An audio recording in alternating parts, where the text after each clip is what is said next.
There is one class of individuals whose final evolution stands above all of them. They are the enlightened humans who have hatched their hero eggs. One among them is the strongest human in all of the multiverse, the hero of the West, Lightspeed Masayuki. Oh my god, bro. Oh, hell no, man. What the?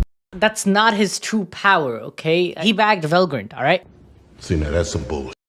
Don't let his timid nature fool you, because over 2,000 years ago, he was fighting evenly with Guy Crimson, the strongest demon lord. And in volume 19, his body was strong enough to almost kill Rimuru himself, if not for Chloe's intervention. But his greatest feat comes just before, when Masayuki battled the strongest primordial angel, Feldway, whom even Rimuru's strongest general Diablo said he couldn't defeat in volume 15. Masayuki, against his will, took part in the Tempest tournament as his party members gassed him up. He absolutely mopped the floor with everyone due to all of his opponents developing extreme admiration for him. Upon reaching the finale, the hero would be matched up with the GOAT himself, Gapta. And wait, Masayuki beat Gapta? How do you beat Gapta? What the fuck is this? This man, Gapta, thrusts himself into a wall, knocking himself out on purpose, okay? At this point, he could merge with Ranga and would have wiped the floor with Masayuki. But Gapta is Gapta. We do a little trolling. It's called we do a little trolling. The winner of the Tempest tournament was actually Masayuki, but the winner also had the honor of fighting Rimuru. And after taking one good look at the Demon Lord, Masayuki said, fuck that shit. He knew how strong our GOAT was, and he did not want the smoke. But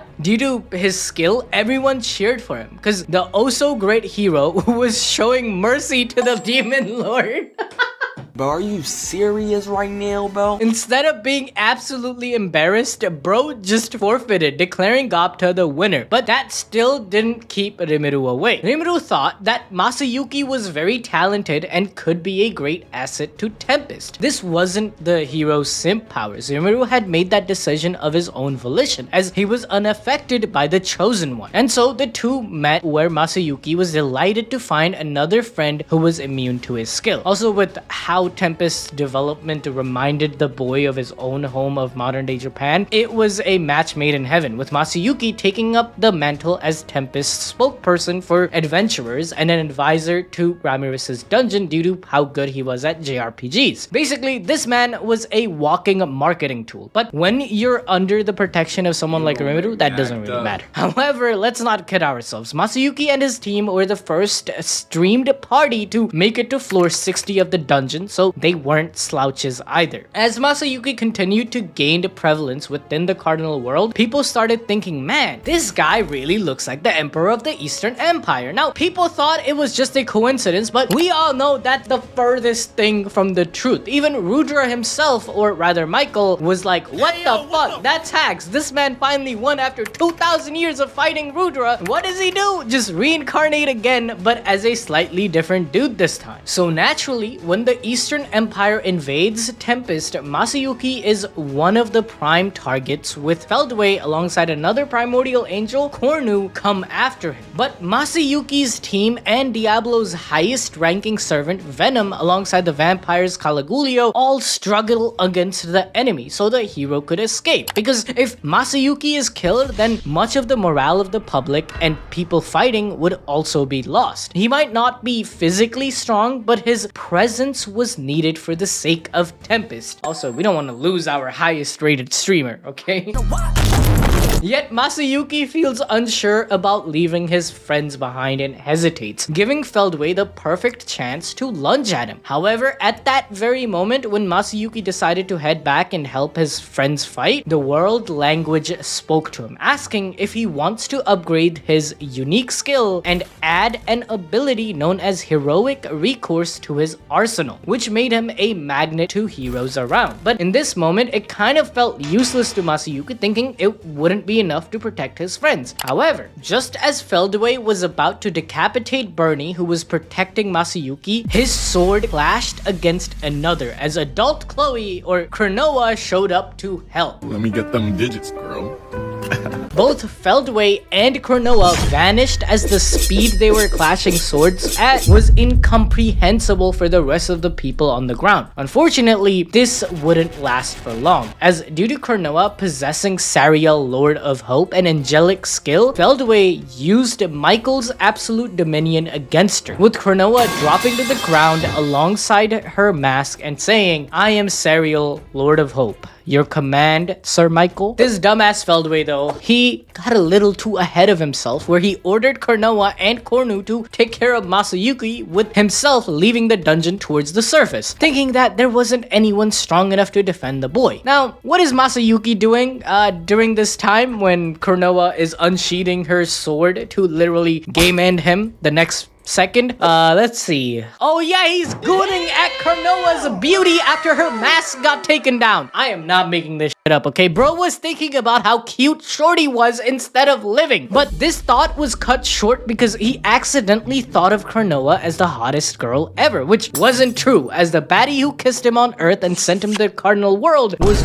way hotter. And she even had the gyat, which of course triggered the final checkpoint for his unique skill to evolve into an ultimate skill, Lord of Gooners. I mean, Lord of Heroes. When I was reading this part, I had to go back and reread. This ultimate skill completely changed the tide of battle, giving the troops on Masayuki's side immense boost in strength and morale, causing a stalemate between the forces. If that wasn't enough though, at the same time, Rimuru had just defeated Veldora and Velgrynd, making peace with her, having Ciel create a soul corridor between Velgrynd and Masayuki so she could meet her Pookie. So here was the hottest girl in all of Tensura, at least according to Masayuki, embracing him and giving him a kiss. Velgrynd quickly killed Cornu in one strike. And as she was thinking about going after Cronoa, it is revealed that adult Chloe, who has had thousands of years of experience with multiple wills inside her body, was resisting Sariel and Michael's control with all her might, leading to her becoming stun-locked. Meaning Masayuki was saved and he even gained a girlfriend. Yippee! Afterwards, Velgrynd would go on an epic quest in volume 17, the most boring volume of Tensura out there. In this volume, she goes to all these different worlds using her skill Cthulhu, Lord of Divine Flames, granted to her by Ciel, which allows her to traverse different timelines and universes to find Rudra's soul fragments. She would hop into another world to meet the person who was carrying the fragment, become their Pookie for their entire life, watch them die, and then take the fragment. Yep, Velgrynd lived multiple lifetimes just to see her lover once again. Talk about true love, man. I wish I had that.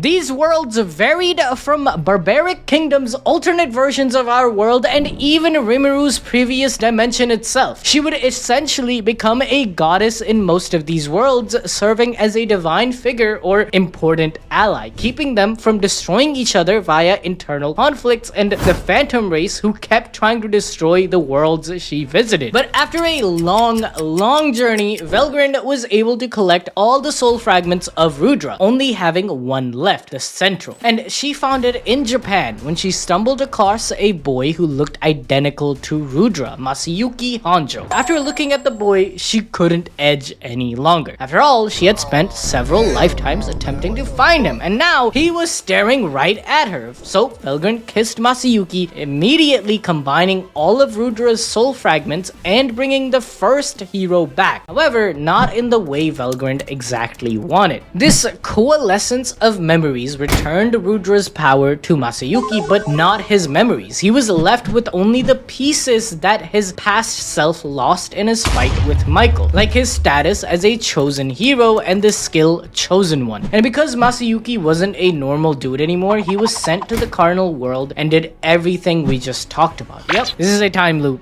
No!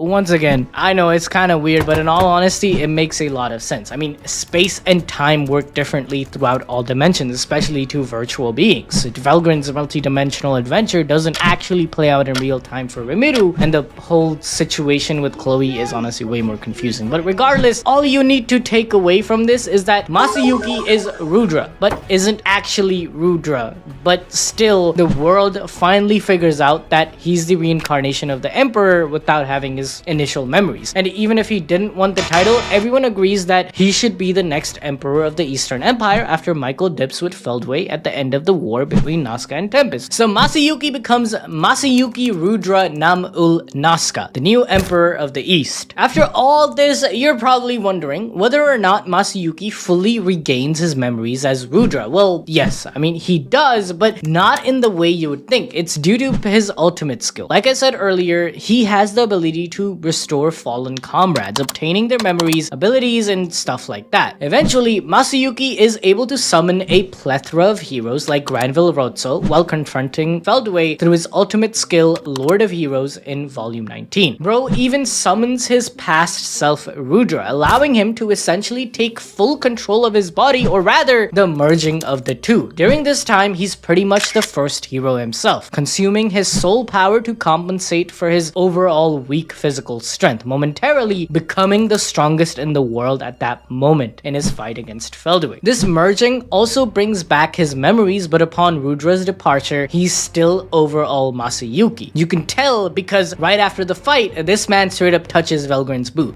It should have been me! Meanwhile, Rudra's OG body, which was taken over by Michael, was in a hard-fought battle of his own during the Tenma War, as he would have to first fight Rimuru's strongest general, Diablo the Black Primordial, whom he easily defeated due to him wielding Time Stop and catching nowhere lacking. Similarly, he also vanquished Soe, finally being confronted by Rimuru once again, where with just one attack of Time Stop, it turned Rimuru into screaming that this was hacks and not fair, literally admitting defeat. However, all hope wouldn't be lost, as Chloe or Kurnoa would show up inside of the suspended world and fight Michael while Rimuru was paused, basically saving his ass. If not for her, Rimuru would have definitely lost, but with Chloe's arrival, it allowed Ciel to gain a deeper understanding of info particles, starting Rimuru's evolution into a digital being. But ultimately, it was Chloe who used her reverse fate technique to destroy Rudra's body and turn Michael back into a skill and give it to Rimuru through a kiss. After becoming part of Rimuru, Michael, of course, felt like he had reached his ultimate goal of coming back to Veldanava. And if you want to know why did Michael feel that Rimuru was warm like Daddy Star King, then watch this video on screen right now.